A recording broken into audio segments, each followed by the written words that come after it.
जय Hind friends, welcome to लर्नोलॉजी।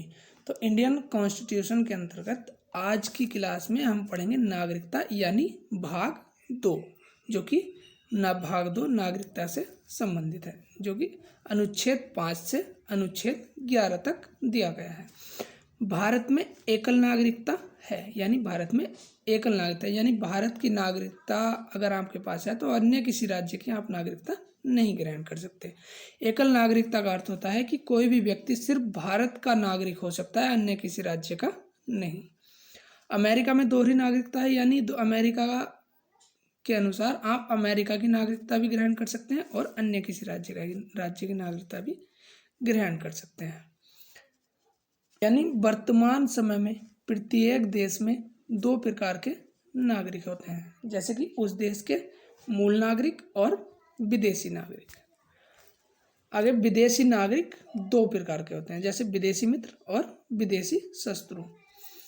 जैसे केवल भारतीय नागरिकों को प्राप्त अधिकार भारत का सर्वोच्च पद प्राप्त करने का और संवैधानिक पद प्राप्त करने का, और चुनाव लड़ने का अधिकार, मतदान करने का अधिकार, जो कि अनुच्छेद 15, 16, 19, 29 और 30 के अनुसार प्राप्त सुविधाएं जो कि मौलिक अधिकार के अंतर्गत आती हैं। नागरिकता के समर्थन में कानून बनाने का अधिकार संसद को है।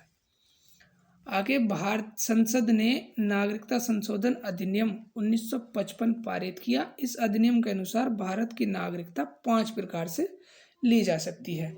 नंबर 1 जन्म द्वारा, नंबर 2 वंश द्वारा, नंबर 3 पंजीकरण द्वारा, नंबर 4 देशीयकरण द्वारा और नंबर 5 भूमि के अर्जन या ग्रहण द्वारा। आगे नागरिकता का अंत, भारतीय नागरिकता का अंत किस प्रकार से हो सकता है। नागरिकता से वंचित करने की संसद के पास शक्ति है, जो कि निम्न आधार पर कार्य करती है। जैसे कि युद्ध काल में शत्रु देश की सहायता करने पर नागरिकता से वंचित किया जा सकता है। संविधान के प्रति अविश्वास दिखाने पर नागरिकता से वंचित किया जा सकता है। अपनी स्वेच्छा से भारत की नागरिकता छोड़ी जा सकती है।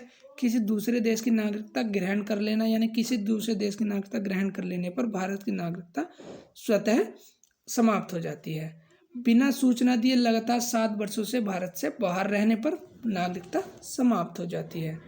जैसे संविधान के प्रारंभ पर नागरिकता, जैसे कि अनुच्छेद 5, संविधान लागू होने के समय व्यक्ति का जन्म हुआ हो या उसके माता पिता का जन्म हुआ हो या संविधान लागू होने से 5 वर्ष से अर्थात 1945 से भारत में रह रहा हो तो भारत का नागरिक माना जाएगा। अनुच्छेद 6, जो कि पाकिस्तान से आने वाले व्यक्तियों की नागरिकता संबंधी प्रावधान से संबंधित है। नेक्स्ट आता है अनुच्छेद 7, जो कि भारत से पाकिस्तान जाने वाले और कुछ समय बाद पाकिस्तान से भारत लौटने वाले व्यक्तियों के लिए नागरिकता संबंधी प्रावधान को दर्शाता है। आगे आता है अनुच्छेद 8, जो कि भारत से बाहर रहने वाले व्यक्तियों के संदर्भ में नागरिकता संबंध प्रावधान को दर्शाता है।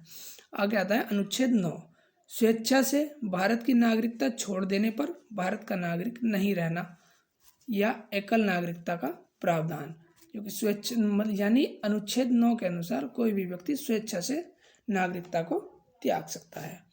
आगे आता है अनुच्छेद 10, जो कि नागरिकता के अधिकार को बना रहना, यानी नागरिकता का अधिकार बना रहने को दर्शाता है, अनुच्छेद 10। आगे आता है अनुच्छेद 11, जो कि नागरिकता के संदर्भ में कानून बनाने की संसद की शक्तियों को दर्शाता है। यानी संसद अनुच्छेद 11 के अनुसार नागरिकता के कानून पर नागरिकता के संदर्भ में कोई भी कानून बना सकती है।